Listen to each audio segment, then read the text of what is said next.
the executive director and co-founder of United We Dream. Ms. Jimenez, I really appreciate your time tonight. I know this is a very, very busy time. Great to be here with you, Rachel. So let me just ask your first reaction today. You knew as well as we did that this was probably coming mid-morning today. How did you hear about it, and how do you feel?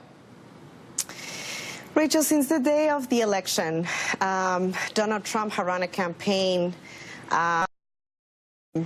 committing to end the DACA program, and the anxiety and the fear in our community has been rising.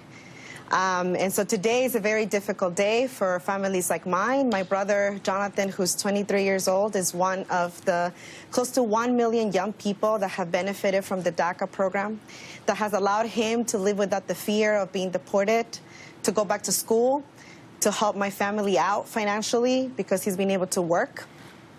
And like him, thousands of young people have received the difficult news today. So we are outraged at this decision, Rachel, and I want to be clear about something. Sessions mentioned in his speech today that this was all about DACA being not constitutional. And what I want to be clear about is that this was not a legal decision. This was a political decision.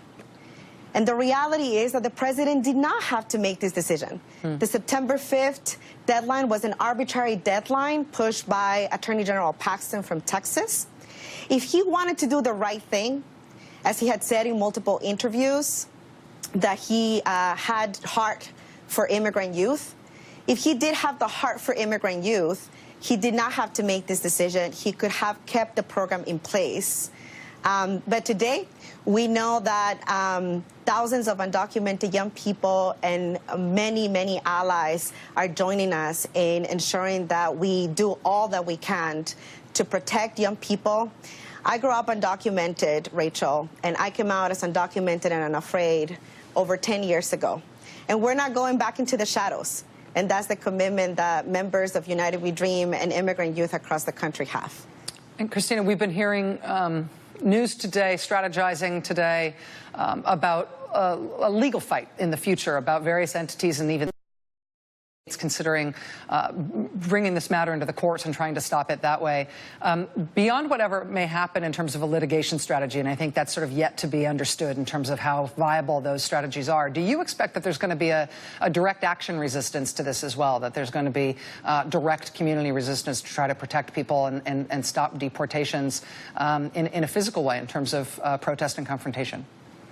I mean, if there's anything that, that we show today, is that not only undocumented young people in our communities, but many of our allies, faith leaders, educators, business leaders that have come out from the Democratic side, from the Republican side, we have the majority of the country standing in favor of the DACA program, standing in favor of undocumented young people. You show the images of the walkouts that happen in New Mexico, in Colorado, the direct actions that happen in Washington, D.C. I was there with thousands of people that joined the actions in D.C. So what is very clear to us is that we will continue to lead a direct action movement.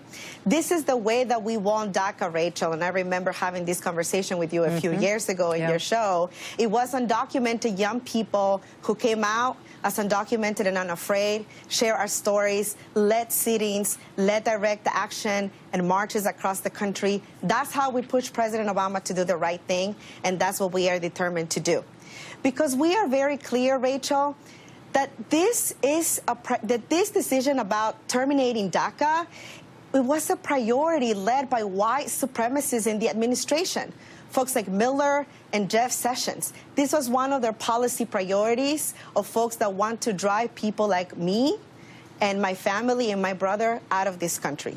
And so for us, the intention of the administration and those that are advising the president is clear, which is why we are ready with allies to continue to organize and to push for a permanent solution that will protect young people from deportation. Cristina Jimenez, Executive Director, co-founder of United We Dream. Thank you. I know, again, that this is an incredibly intense time, but what you just said about how DACA came about in the first place, I absolutely remember having those conversations with you, watching the power of direct action to make it happen, and that will be the most effective tool to try to keep it in place now. Good luck. Keep us apprised. Thanks. Thank you.